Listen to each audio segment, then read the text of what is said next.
പ്രിയപ്പെട്ട സാക് സഫാരിയുടെ പ്രേക്ഷകരെ, അപ്പം ഞാനുള്ളത് ഈ ഒരു സൂര്യകാന്തിയൊക്കെ കാണുമ്പോൾ നിങ്ങൾ വിചാരിക്കും ഗുണ്ടൽപ്പെട്ടിലോ അല്ലെങ്കിൽ തെങ്കാശിയിലൊക്കെ ആണെന്ന്. എന്നാൽ തെറ്റി. ഞാനുള്ളത് നമ്മുടെ ഓമരശ്ശേരി മൈക്കാവുള്ള വട്ടം പോയിൽ ഒരു ഈ സ്ഥലത്തിൻ്റെ പേരെന്തായിരുന്നു? വട്ടൽവള്ളി എന്ന് പറയുന്നൊരു പ്രദേശത്ത് ബിജുച്ചേട്ടൻ്റെ വീടിൻ്റെ മുറ്റത്തായിട്ടുള്ളത്. ഇവിടെ നിറയെ സൂര്യകാന്തി പൂക്കൾ. അപ്പോൾ ഞാൻ 2 ദിവസം മുമ്പ് പുല്ലൂരമ്പാറ പോയി വരുന്ന വഴി ഇവിടെയൊക്കെ ഇങ്ങനെ സൂര്യകാന്തി വിരിഞ്ഞ് നിൽക്കുന്നത് കണ്ടു. പക്ഷെ അന്ന് ഏകദേശം രാത്രി ആയതുകൊണ്ട് എനിക്ക് ഷൂട്ട് ചെയ്യാൻ പറ്റില്ല. അപ്പോൾ ഇന്നെന്തായാലും എലന്ത കടവ് വന്ന് എനിക്ക് ഷൂട്ട് ചെയ്യേണ്ട ആവശ്യമുണ്ടായിരുന്നു. അപ്പോൾ അങ്ങനെ വരുന്ന സമയത്താണ് ഞാൻ ഇവിടെ കയറി ഇവിടെയുള്ള ചേട്ടൻ്റെ മകളോട് ചോദിച്ചൊന്ന് ഷൂട്ട് ചെയ്യട്ടെന്ന്. അങ്ങനെ ഞാൻ ഷൂട്ട് ചെയ്യുന്ന കുറച്ച് നല്ല കാഴ്ചകളാണ്. അപ്പോൾ ഒരു വീടിൻ്റെ മുറ്റത്താട്ടോ ഈ ഒരു സൂര്യകാന്തിയുടെ തോട്ടമുള്ളത്. എന്ത് ഭംഗിയാണെന്നറിയാം. ഇപ്പോൾ മഴ പെയ്തിട്ട് ഇങ്ങനെ ഒന്ന് ചെറുങ്ങനെ ഒന്ന് കൂമ്പൊടിഞ്ഞിട്ടേ ഉള്ളൂ. പക്ഷേ മഴയൊക്കെ മാറിക്കഴിഞ്ഞാൽ അത് ആ വെയിറ്റ് കൊണ്ടാണെന്നാണ് പറഞ്ഞത്. ഇത് പഴയ കോലത്തിലേക്കാവും. അപ്പം ഓരോ വീട്ടുമുറ്റത്തും പരീക്ഷിക്കാവുന്ന ഒരു രീതി തന്നെയാണ് ബിജുച്ചേട്ടൻ്റെ വീട്ടിലുള്ളത്. അപ്പോൾ ആ ഒരു കാഴ്ചകൾ, ആ സൂര്യകാന്തി പാടത്തിൻ്റെ അതിമനോഹരമായ കാഴ്ചകൾ ശരിക്കും ഇതൊരു ഫോട്ടോ സ്പോട്ടൊക്കെ ആക്കി മാറ്റാനൊക്കെ പറ്റും. അത്രയുണ്ട്. ഓൾമോസ്റ്റ് ഈ വീട് മൊത്തം കളർഫുള്ളാണ്. പക്ഷെ സൂര്യകാന്തി കൂടി വന്നപ്പോൾ ഗംഭീരായി. അപ്പോൾ ബിജുചേട്ടൻ്റെ വീട്ടിലുള്ള ആ സൂര്യകാന്തിയുടെ ആ തോട്ടത്തിലെ കുറേ കാഴ്ചകളാണ് ഇന്നത്തെ എപ്പിസോഡിൽ എൻ്റെ പ്രിയപ്പെട്ട പ്രേക്ഷകർക്ക് വേണ്ടി ഞാൻ ഒരുക്കി വെച്ചിട്ടുള്ളത്. ഇതൊരു വീട്ടിൻ്റെ മുറ്റമാണ് കേട്ടോ. നമ്മുടെ മൈക്കാവിനടുത്തുള്ള ഒരു കൊടകപ്പറമ്പിൽ നിറഞ്ഞ ബിജുച്ചേട്ടൻ എന്ന് പറയുന്ന ഡ്രൈവറുടെ വീടിൻ്റെ മുറ്റമാണ്. അപ്പോൾ അതിമനോഹരമായിട്ടാണ് ഇവിടെ സൂര്യകാന്തി അവർ കൃഷി ചെയ്തിരിക്കുന്നത്. അവർ പറഞ്ഞത് ഈ ഗുണ്ടൽപ്പെട്ടിൽ നിന്ന് വിത്ത് കൊണ്ടുവന്ന് ആ വിത്ത് ഇവിടെ ചട്ടിക്കകത്ത് പാകി വീട്ടിൻ്റെ മുറ്റത്ത് വെച്ചു. അത് നന്നായിട്ട് വളർന്നു. സൂര്യകാന്തി പൂക്കളൊക്കെ ഉണ്ടായി. ഞാൻ ഈ 2-3 ദിവസം മുമ്പ് അതുവഴി പോകുന്ന സമയത്താണ് എൻ്റെ കണ്ണിലേക്ക് ഈ കാഴ്ച വന്ന് വധിക്കുന്നത്. വളരെ മനോഹരമായ കാഴ്ചയായിരുന്നു. അന്ന് ഞാൻ മനസ്സിൽ ഉറപ്പിച്ചതാണ് ഇനി ഈ വഴിക്ക് തിരിച്ചു പോകുമ്പോൾ എന്തായാലും ഈ വീട് ഷൂട്ട് ചെയ്യണമെന്നുള്ളത്.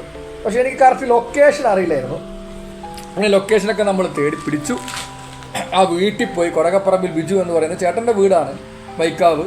അപ്പോൾ അവിടെ പോയി അവിടെ നിന്ന് ഷൂട്ട് ചെയ്ത ഒരു സൂര്യകാന്തി തോട്ടം, ആ തോട്ടത്തിൻ്റെ കഥയാണ്. എന്തൊരു മനോഹാരിത നോക്ക്. വലിയ സൂര്യകാന്തിയൊക്കെ ഉണ്ട് കേട്ടോ. അതാ വലിയ സൂര്യകാന്തി പൂക്കളുണ്ട്. അതിനടുത്തൊക്കെ തന്നെ മറ്റുള്ള പൂക്കളൊക്കെ ഉണ്ട്. പക്ഷേ ഈ വലിയ സൂര്യകാന്തി പൂക്കളും ചെറിയ സൂര്യകാന്തി പൂക്കൾ, ആ സൂര്യകാന്തിയുടെ ഒരുപാട് ഐറ്റം ഇതാ സൂര്യകാന്തികളുടെ നിറഞ്ഞു നിൽക്കുകയാണ്. അതിമനോഹരമായ കാഴ്ച തന്നെയാണ് കേട്ടോ. അതിമനോഹരമായ കാഴ്ച. കുറേയൊക്കെ പെയ്തിട്ടുള്ള മഴയിൽ അതിൻ്റെ തണ്ടു വളഞ്ഞു പോയിട്ടുണ്ട്. കുറേ സൂര്യകാന്തികൾ നഷ്ടപ്പെട്ടിട്ടുണ്ട്. ഇത് ശരിക്കും വെയിലിൽ നല്ലോണം ഇങ്ങനെ വിരിഞ്ഞ് നിൽക്കുന്ന കാണുന്ന കാഴ്ച അത് മനോഹരമായിട്ടുള്ളൊരു കാഴ്ചയാണ്. നമ്മൾ ഗുണ്ടൽപ്പെട്ടിലൊക്കെ കാണുന്ന അതുപോലെ മനോഹരമായിട്ടുള്ളൊരു കാഴ്ചയായിരുന്നു. ഞാനെൻ്റെ ഭാര്യയും കൂട്ടിയിട്ടാണ് പോകുന്നത്. ഭാര്യയ്ക്കും ഒരുപാട് ഇഷ്ടപ്പെട്ടു. കാരണം വൈഫ് പറഞ്ഞത് നമ്മൾ വീട്ടിലൊക്കെ ബോഗൺവില്ലയൊക്കെ വളർത്തുന്നില്ലേ, റോസാപ്പൂക്കളൊക്കെ വളർത്തുന്നില്ലേ, അതുപോലെ എന്തുകൊണ്ട് നമുക്ക് വീട്ടിൻ്റെ മുറ്റത്ത് ഇതുപോലെ സൂര്യകാന്തികൾ വളർത്തിക്കൂടാ, സൂര്യകാന്തി പൂ നമുക്ക് കൃഷി ചെയ്തുകൂടാ. അപ്പോൾ നമുക്കൊക്കെ തോന്നും നമ്മുടെ കാലാവസ്ഥയിൽ ഇത് വളരുമെന്ന്. പക്ഷേ ഇവിടെ വളർന്നിട്ടുണ്ട് എങ്കിൽ നമ്മുടെ കാലാവസ്ഥയും ഇതിന് സ്യൂട്ടാണെന്നുള്ളതാണ്. ഞാൻ അവിടുന്ന് കുറച്ച് വിത്ത് വാങ്ങിയിട്ടുണ്ട്.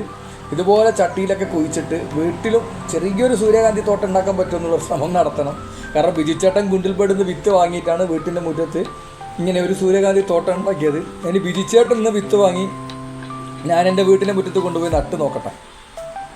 ഇത് ശരിക്കും നമ്മൾ ഗുണ്ടൽപ്പെട്ടിലൊക്കെ പോയി കാണുന്നൊരു കാഴ്ചയുമായി സാമ്യമുള്ള കാഴ്ചയാണ് സൂര്യകാന്തികൾ ഇങ്ങനെ വിടർന്ന് നിൽക്കുന്നത്.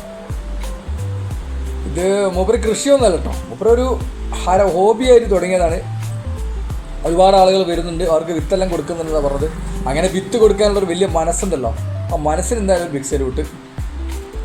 എനിക്കും കിട്ടിയോ വലിയൊരു വിത്ത്, വലിയൊരു സൂര്യകാന്തിൻ്റെ വിത്ത് അവരുടെ മകളെ എനിക്ക് പൊട്ടിച്ചു തരുന്നുണ്ടായിരുന്നു.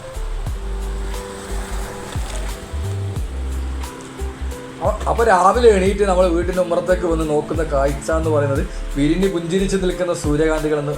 അപ്പോൾ എന്ത് മനോഹരമായിട്ടുള്ള കാഴ്ചയായിരിക്കും. ഒരു ദിവസം തുടങ്ങുന്നത് തന്നെ പുഞ്ചിരിക്കുന്ന പൂവിനെ കണ്ടുകൊണ്ടാണെങ്കിൽ എന്തൊരു മനോഹാരിതയായിരിക്കും. അപ്പോൾ എല്ലാവരും വീടിൻ്റെ മുന്നത്ത് ട്രൈ ചെയ്യുക. നമ്മൾ അലങ്കാര പൂക്കൃഷി ചെയ്യും, പിന്നെ പൂക്ക് വളർത്തുന്നുണ്ട്.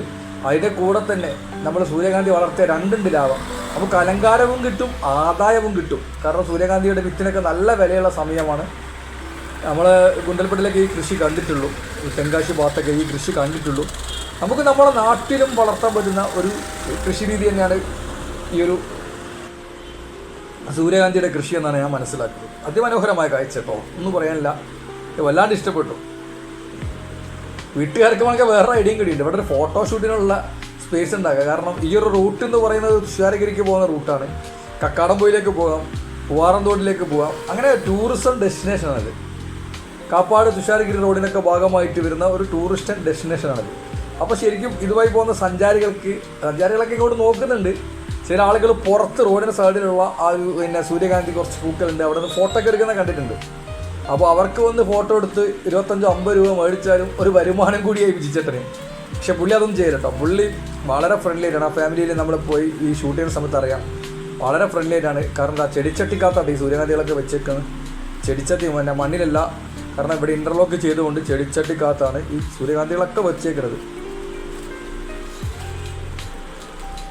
ഗുണ്ടൽപ്പെട്ട പോലെ തന്നെ തോന്നുന്നുണ്ട്. ഇത് അവിടുത്തെ കിണറിൻ്റെ പുറകുവശമാണ്.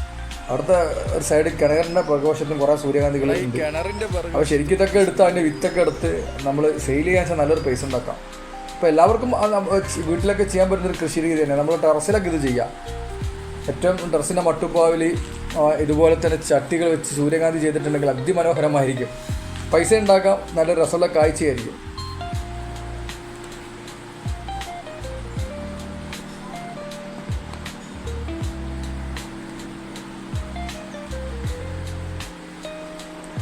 ഇത് റോഡ് സൈഡ് കേട്ടോ. ഇത് റോഡ് മേലാണ്. ഇത് മെയിൻ റോഡാണ്. ഇത് ബസ്സുകളൊക്കെ പോകുന്ന മെയിൻ റോഡാണ്. ഇത് കൂടത്തായി നിന്ന് നെല്ലിപ്പോയി പുല്ലൂരാമ്പാറൊക്കെ അനക്കമ്പൊയിലൊക്കെ പോകാൻ പറ്റുന്ന, മുത്തപ്പാമ്പുയൊക്കെ പോകാൻ പറ്റുന്ന ഒരു റോഡാണ്.